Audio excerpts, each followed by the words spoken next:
Final de semana deve ser de sol e temperatura que pode passar dos 30 graus em Passo Fundo e região. Veja os detalhes.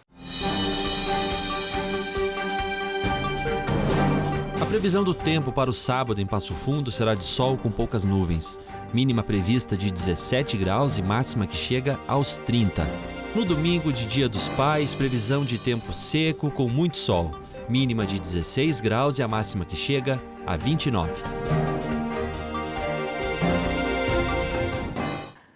Hoje é um dia especial. O PFTV está conversando com o prefeito de Passo Fundo, Luciano Azevedo, uma edição especial em comemoração ao aniversário do município que hoje completa 158 anos. Prefeito, Passo Fundo pode se tornar aí uma futura região metropolitana, congregaria 23 municípios? Veja, Thaís, tem um estudo do IBGE de 5, 6 anos atrás que apontou Passo Fundo como a próxima grande concentração urbana do Rio Grande do Sul. Porto Alegre e a sua região, a região da Serra com Caxias do Sul e Passo Fundo como o terceiro grande centro regional do estado, que na prática já é. O deputado Juliano Roso tem apresentado, exatamente por isso, na Assembleia, proposta para que Passo Fundo seja oficialmente uma região metropolitana.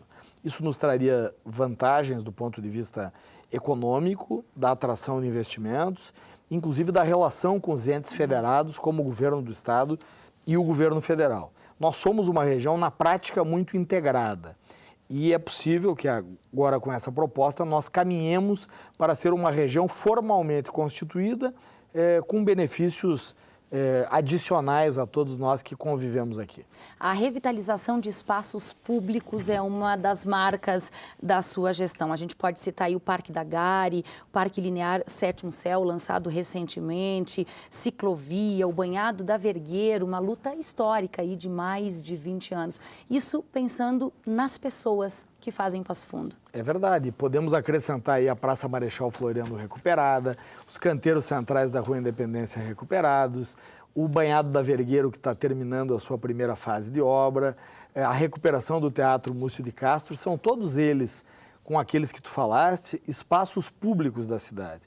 Nós trabalhamos com um conceito de que os espaços públicos são importantes, são fundamentais, porque eles permitem lazer, entretenimento, esporte, convivência, cultura para a população, em espaços que são gratuitos e que são de todos. Por isso é que nós temos feito um grande esforço de recuperação desses espaços que deverão culminar no ano que vem com a entrega do novo Parque da Gari, com o novo Parque do Sétimo Céu e ainda é possível que com mais uma outra obra que venha somar-se a essas todas que já foram feitas. Mas é algo muito importante para a cidade. Atividades culturais intensas no município, poderíamos falar muito sobre isso, prefeito, mas é importante também dar um destaque ao polo regional em saúde e educação, que o município também está consolidado. Sem dúvida. Passo Fundo é a principal área de saúde, tem o principal polo de saúde do interior dos 3 estados do sul. Isso acontece porque na área pública a prefeitura tem feito a sua parte, nós já inauguramos nesse período de 2 anos e meio, 8 novas unidades básicas de saúde. Somos a cidade do Rio Grande do Sul que mais investiu nesse período em novas estruturas na saúde. E, claro, é fundamental dizer que a área privada tem produzido avanços extraordinários, seja do ponto de vista técnico, seja do ponto de vista da qualidade dos profissionais. Isso nos orgulha. Na educação não é diferente, né? Com o embrião que foi a Universidade de Passo Fundo há 45 anos atrás, irradiando conhecimento, produzindo cultura, preparando profissionais, formando gerações de professores, nós não poderíamos ter outro destino do que esse, qualidade na educação. Prefeito, obrigada pelas informações, pela sua presença na edição de hoje. Sucesso aí para o seu trabalho à frente do município e já feliz Dia dos Pais. Daqui a pouco a gente vai contar uma história muito bacana aqui. Parabéns. Muito obrigado, Thais. Obrigado pelo convite. Eu peço licença para cumprimentar a todos e agradecer a todos por tudo que Passo Fundo tem de bom. Não é o aniversário da prefeitura, é o aniversário da cidade. E a cidade é de todos. Então, muito obrigado. Obrigada mais uma vez. Obrigado. Bom, em Passo Fundo, a cultura de frequentar o cinema nasceu no início do século XX. Com o passar dos anos, cinemas surgiram, alguns trocaram de nome, mas aos poucos, todos desapareceram. O que ficou dessa época foi a memória afetiva de cada espectador que um dia ficou por algum tempo na grande sala escura assistindo a um filme na telona do cinema. O cinema é uma paixão coletiva que faz rir, sentir medo ou se emocionar com histórias e personagens. Um lugar onde os sonhos podem criar asas e voar pela realidade. E antigamente, ir ao cinema era algo sério, tão sério que até uma lei municipal foi criada. A lei de 1950, ele estabelecia as regras, inclusive para assistir os filmes em Passo Fundo, que não se podia assistir de chapéu, era proibido assistir de chapéu. Uma época que nós íamos ao cinema e para entrar no cinema você tinha que estar de casaco e gravata, né? Era uma condição fundamental para que você entrasse no cinema. Em Passo Fundo, os amantes da sétima arte tiveram o primeiro contato com os projetores no início do século XX. Eram pequenas casas de exibição, hoje sem registros. Em 1920 foi inaugurado o primeiro grande cinema da região. Onde hoje tem essa loja, nascia o Coliseu. Com capacidade para mais de 500 pessoas, o lugar foi o ponto de partida para os anos de glamour e mágica do cinema. O Coliseu reinou em Passo Fundo até 1948. Um incêndio quase o destruiu. Depois da reconstrução, mudou o nome para Cinema Real. Outro cinema importante para o município foi o Cine Imperial. Surgiu nos anos de 1940 e era um pouco diferente para a época, porque pela primeira vez a cidade exibia filmes adultos. No final da década de 1960, surgiu o Cine Coral. Era o quarto cinema em funcionamento na cidade, mas não durou muito tempo. O motivo? Ficava longe do centro de Passo Fundo. O Cine Teatro Pampa talvez tenha sido o mais conhecido de todos os cinemas de calçada da cidade. Foi inaugurado em 1962 e se tornou a mais luxuosa casa de espetáculos do interior do estado. Na plateia, cadeiras estofadas e um espaço para quase 2.000 pessoas. O Cine Pampa funcionava em frente à Praça Marechal Floriano, bem no centro. Para o Gilberto, foi aqui que cresceu o amor pelo cinema. Ele estava na inauguração e lembra do primeiro filme que foi exibido. E me lembro até hoje do filme que passou aí, né? Que era um filme chamado Candelabro Italiano. Era um filme de romantismo da época do esplendor do cinema, né? E as lembranças não param por aí. O Pampa, nessa época, tinha aquele esplendor das cortinas, né? Então, os espectadores entravam no cinema, sentavam, né?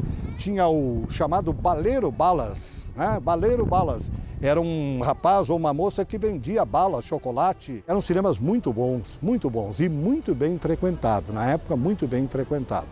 E ir ao cinema era muito mais do que só ver um filme. Nós ficávamos na frente do cinema um tempo antes de começar o filme, fazendo uma troca de gibi, que eram as histórias infantis que nós líamos muito, né? Aliás, todas literatura em quadrinho, que nós trocávamos entre amigos ou conhecidos ou outros frequentadores do cinema, nos matinés. E o seu Mário, que trabalhou como operador de cinema por quase 30 anos em 3 locais da cidade. Eu iria até 90 anos, se Deus quisesse, né? Ou mais. É amor. Salário é preciso e gosto. Tem gente que gosta, mas não tem aquele amor. Então eu orgulho disso aí, de poder fazer alguma coisa e aquele amor, né? E para o seu Domingos, não era só o glamour que encantava, era o romantismo. Aquele tempo eu achava bastante romântico. Para mim o cinema era uma coisa assim, um lugar bacana até para os namorados, né? Chegar e sentar no escurinho do cinema e assistir um filme junto, era interessante. Muitas vezes a gente chegava aqui, o professor não aparecia, aconteceu muito disso aí, né? Aí então nós tínhamos um carro para 4, 5 pessoas para voltar, enquanto os outros estavam na aula, nós vínhamos para o cinema. Então... Para ele, as sessões de cinema eram especiais, fascinaram tanto que na época ele ousou fazer um filme. Na foto de 1975, A Lembrança da Câmera. Pelo fato de ter feito esse filme, eu voltei àqueles anos lá, na calçada. Chegar ali, pessoal, olhando no cartaz, já querendo saber qual é a história, antes, só olhando os cartazes, né? Apareciam ali. Então eu voltei ao passado com isso, porque é uma coisa que eu fiz exatamente como era feito há 50 anos atrás. O cinema de calçada em Passo Fundo passou por diversas fases, se desenvolveu com a tecnologia, mas também foi morto por ela. É irônico, mas o cinema de rua, na verdade, ele morreu quando a gente entrou na civilização da imagem, por mais irônico que seja. A partir do momento em que a gente começou a ter mais e mais imagens no nosso celular, imagens na TV, quando a gente começou a ter cada vez mais acesso às imagens, a gente acaba tendo a morte do cinema. A ascensão do VHS, a ascensão do DVD, do Blu-ray, da internet e principalmente a pressa do mundo moderno. Ninguém mais hoje pararia o carro em frente a Marechal Floriano para vir ao cinema Coliseu. Ninguém mais iria simplesmente se deslocar ao cinema com a ausência de tempo que a gente tem só para ver um programa de cinema. O glamour de uma época que hoje fica nas lembranças, no saudosismo, as histórias contadas, a mágica que acontecia nas grandes telas, a troca de gibis, os amigos feitos na fila da bilheteria. Aí depois saiu do filme conversando, tu viu, né? O cara isso, quer dizer, ficava comentando o que aconteceu na história. Então é uma coisa assim que hoje não acontece mais, né? O cinema deixa saudade realmente.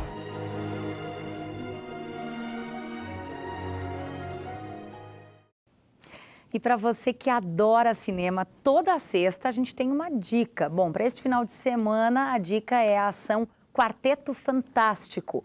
Confira um trecho do filme. Nós lhe demos 6 anos e milhões de dólares e o senhor não nos deu nada. O que há de diferente agora? Reed Richards. Ele desenvolveu o modelo funcional. Não existem mentes maiores do que as que estão nesta sala. Vocês inventaram a viagem interdimensional. Juntos, podem mudar o rumo da história.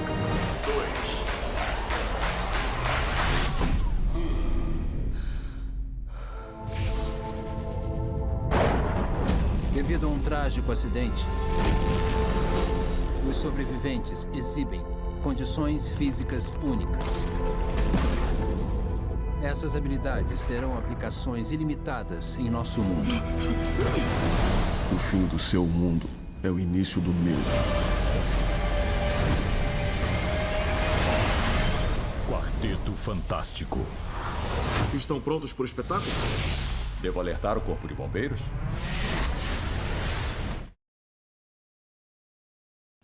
Sempre existiram pessoas que, por não conseguir gerar um filho biológico ou por razões humanitárias, criam, educam, amam e reconhecem crianças vindas de outras famílias.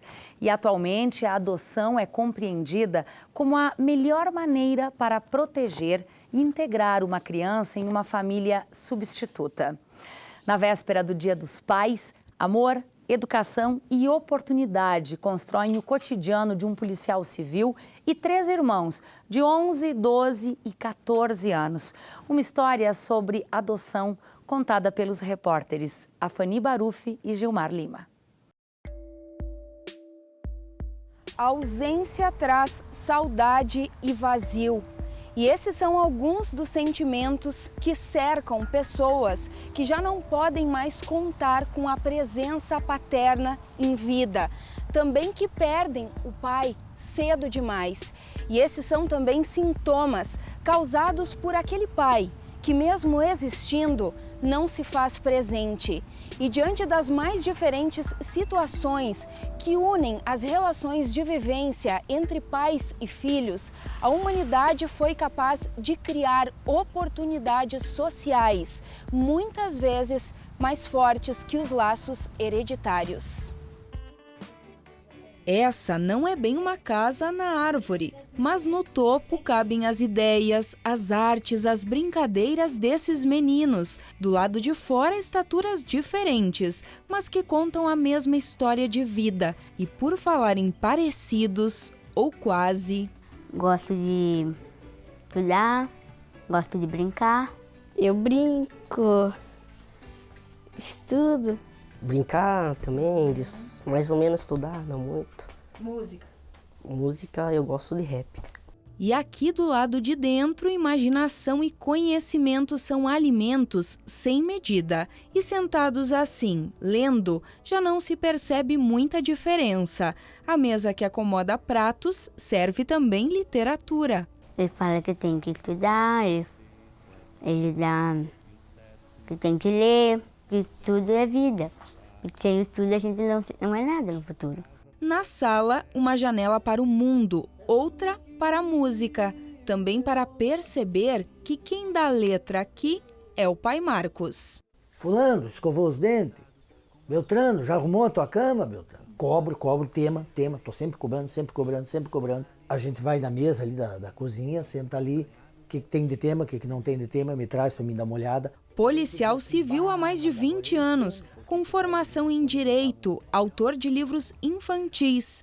Sabe que da altura dos 47 anos de experiência, filhos precisam de acompanhamento e limites. E há que também respeitar o jeitinho particular de cada um. O Anderson é um estudioso. O Emerson é eu diria assim, o mais parceiro. A gente tá tomando chimarrão, ele quer tomar chimarrão junto, né? O Caladão, que agora está começando, antes era um caramujo, andava sempre com o capuz na cabeça, se escondendo, coisa e tal. Agora ele está mais... Por isso que eu disse que ainda estamos em processo de adaptação. Adaptação em um novo lar. Atitude legal, que permitiu que os 3 irmãos fossem juntos para uma única família. Até porque, antes de deixar o lar de acolhimento, todos estavam quase adotados individualmente. Eles já vieram grandes, 6, 7 e 8 anos de idade, né? Me senti mais alegre, porque quando eu era lá no lar, eu e meu irmão mais velho, a gente sempre sonhava em ser adotado. Meio alegre e meio nervoso. Não muita vontade. Porque era uma família nova, eu não conhecia ainda. A gente viu aquele monte de criança e eu comentei com a moça. Que coisa chata a gente vir aqui escolher uma criança. Ela disse, não é uma criança. É aqueles 3 ali e é para levar os 3, porque se não levar os 3 já tem famílias que queiram. Aí eu chamei minha esposa, um separado, conversamos. Eu disse, olha, meu pai, policial também, aposentado, meu pai criou 6. Ela disse, bom, meu pai, carpinteiro, criou 7. A casa onde moram os irmãos tem cerca de 90 metros quadrados, mas o amor aqui não se mede, nem os sonhos.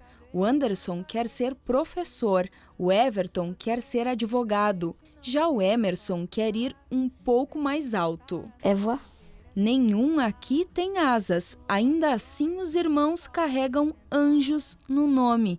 E o Marcos, junto da esposa Lúcia, estavam à procura de um não, 3 anjos. Todo homem, toda mulher que tem um filho, tem o seu anjo na vida. O pai Marcos é esse cara aí, né? Um policial com uma cabeça de escritor e um coração de menino. É ou não é? É brincalhão. Vive brincando comigo, me enchendo o saco. Me representa tudo. Eu amo ele. Ele protege a gente, ensina, dá os bons exemplos. Porque eu amo ele. Um laço mais forte que o hereditário. Porque eu não sou um pai biológico, mas eu acho que não existe diferença. Não há diferença. Está aqui, não está em outra parte do corpo. É o coração da gente. Asas pra voar, forças pra viver, é bem maior que o desamor. Um lugar pra sonhar, pra que a dor possa sempre mostrar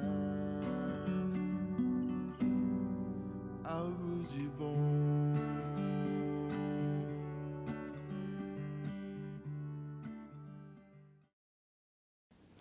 Olha, se você quiser compartilhar essa história, é só entrar na nossa página no Facebook.